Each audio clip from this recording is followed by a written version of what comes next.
Ancient Egypt continues to amaze archaeologists and scientists with its mysteries, as numerous discoveries have been made by archaeologists in the land of pharaohs. But there are still many secrets hidden beneath the hot sands of Egypt. Being a country that boasts a rich history of cultures and beliefs, it is no news that Egypt is one of the most sought-after countries in terms of archaeology.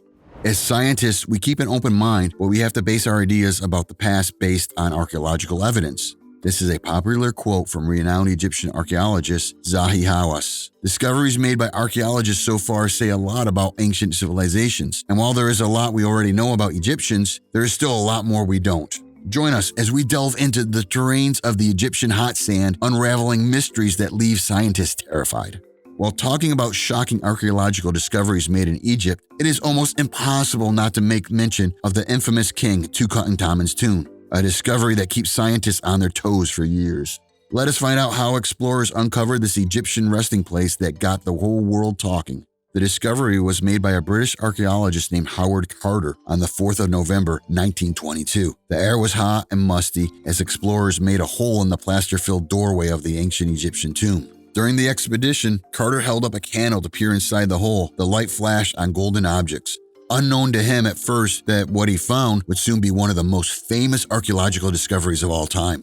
You might be wondering, just who is this ancient ruler and why was the discovery of his tomb so spectacular that got the whole world talking? The story dates back to around 1333 to 1323 BC when Pharaoh Tutankhamun ruled over ancient Egypt. He became king at the tender age of 9 during a challenging time in ancient Egyptian history. Tutankhamun's father, Akhenaten, had tried to change the religious beliefs of the land. He wanted Egyptians to worship just one god, called Aten, instead of over the 2,000 gods that the people had believed in for years. Obviously, the priests and elites disliked the change, but they had to follow the pharaoh's orders, or at least appear to. Small statues of the old gods have been uncovered by the archaeologists in people's houses from around that time. After Akhenaten died, his 9-year-old son Tutankhamun took throne. He repaired the old temples and paid for new statues of the old gods, restoring the religious practices to the way they used to be. But unfortunately, Tutankhamun did not have a lot of time to rule. He died at a very young age of 19.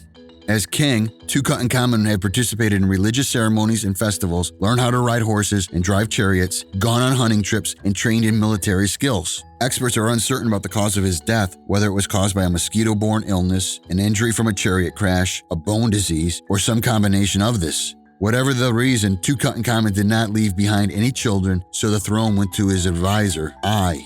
Most pharaohs' tombs from this time were cut deep into the rock and contained many runes. But Tutankhamun's mummified body was placed in an unusually small tomb in the Valley of the Kings, a hilly area where pharaohs were buried for about 500 years. Evidence gathered by archaeologists shows that Tutankhamun's burial was rushed. Spots of mold on the paint inside the tomb show that the workers did not allow the paint to fully dry before sealing the tomb. Some experts think that Tutankhamun's large tomb, while fit for a pharaoh, was not completed because he died at a very young age, and the workers did not have enough time to finish. Others truly believe that Ai might have swapped tombs with Tutankhamun, putting the young king in the tomb he had started for himself. Over time, people almost forgot about this short-lived king. Apparently, the pharaohs who ruled after the young king wanted people to forget Akhenaten and anyone connected to him, Tutankhamun included. Their names were stricken from the list of kings, and statues in their honor were destroyed. Just about 150 years later, another tomb was built right on top of Tutankhamun's, having forgotten his tomb was ever there. For a tomb that took generations of intentional effort to ensure it stays hidden, how exactly was it discovered after being forgotten for so long? Through the years, archaeologists working in the Valley of Kings have found pieces of small ancient items, including a jar, a cup, and even a piece of linen with Tutankhamun's name, but his tomb was never found. Eventually, scientists concluded that they had found everything on the spot. Thank God British archaeologist Howard Carter never gave up. He believed that Tutankhamun's tomb was somewhere out there, lying, waiting to be discovered. In 1917, Carter partnered with a wealthy British man, Lord Carnarvon, in search of Tutankhamun. They carefully dug sand all the way down to the bedrock. In each section they looked to ensure they would not miss anything. This continued for years without any sign of Tutankhamun, and Carnarvon was ready to give up, but Carter wasn't.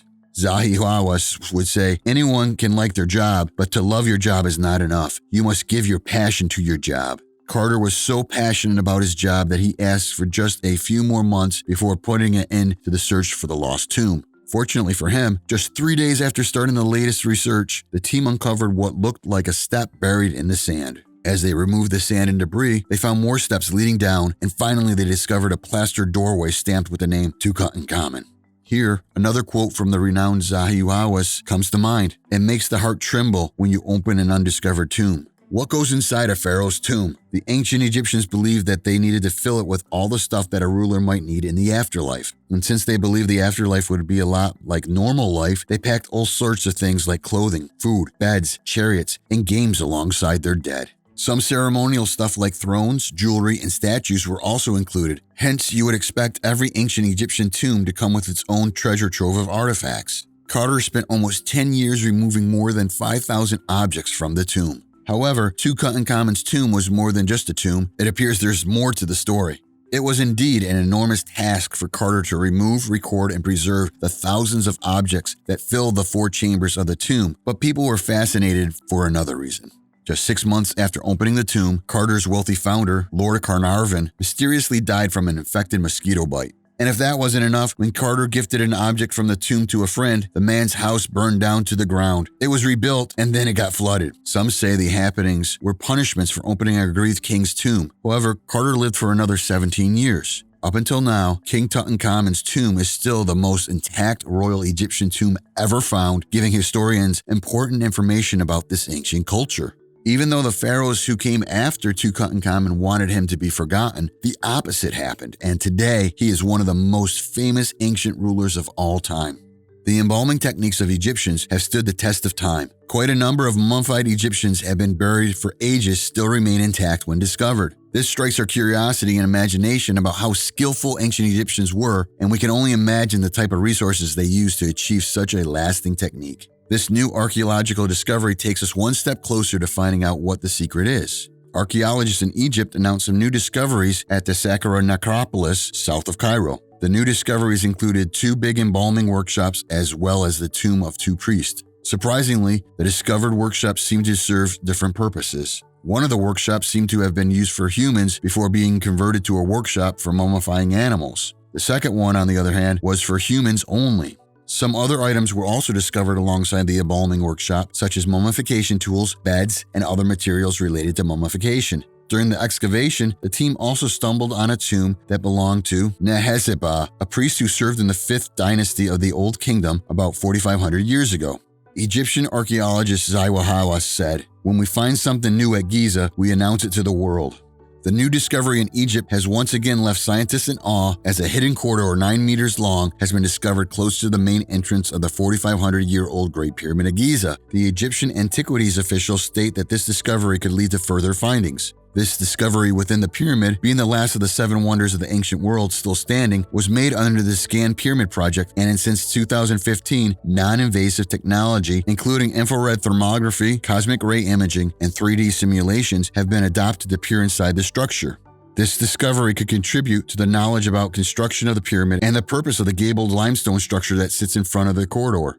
The Great Pyramid was constructed as a monumental tomb during the reign of the pharaoh Khufu around 2560 BC to a height of 146 meters. But now that most of its limestone casting has been removed, it now stands at 139 meters. Experts believe that the discovered unfinished corridor was likely created to redistribute the pyramid's weight around the main entrance, which is now being used by tourists. In another part of the pyramid, 5 rooms lie on top of the king's burial chamber. These rooms are also thought to have been built to redistribute the weight of the massive structure. The discovered corridor was detected by scientists through using cosmic ray muon radiography. Excavation is currently ongoing at the site to unveil whatever mystery that might be lying inside. This is not the first time such technology would be used to make a remarkable discovery in the Great Pyramid. In 2017, Scan Pyramid researchers discovered a void at least 30 meters long inside the Great Pyramid, the void being the first major inner structure found since the 19th century. Undoubtedly, the Palermo stone is one of the oldest findings that mentions the kings of Egypt. It has a listing of dynastic kings from the 1st dynasty to the 5th. It also mentions kings before the unification of Egypt who ruled 2 separate states, the Upper Egypt and the Lower Egypt. A line of stone lists pre-dynastic kings of Lower Egypt before unification of Egypt. They are identified by the red crown, which is the symbol of Lower Egypt, but due to damages and some missing pieces, the complete list could not be obtained. However, it is estimated there could have been up to 120 pre-dynastic kings, and these kings had a fully functioning state. Unfortunately, only some fragments of the stone remains today. Ancient Egypt remains one of the oldest recorded civilizations in the world. During its time, countless tools were invented and structures were built, some of which remain standing today. Mysterious, yet magnificent. What discovery do you find most terrifying? The discovered tomb of the infamous Pharaoh Tutankhamun, the mysterious happenings after the discovery, the human and animal embalming workshops from ancient times, the new secret passage that was unveiled in the Great Pyramid of Giza, or the ancient Palermo stone that kept records of kings in Egypt right from the pre-dynastic era? Don't forget to hit like and subscribe to the channel for more videos. Thank you for watching, and we'll see you in the next one.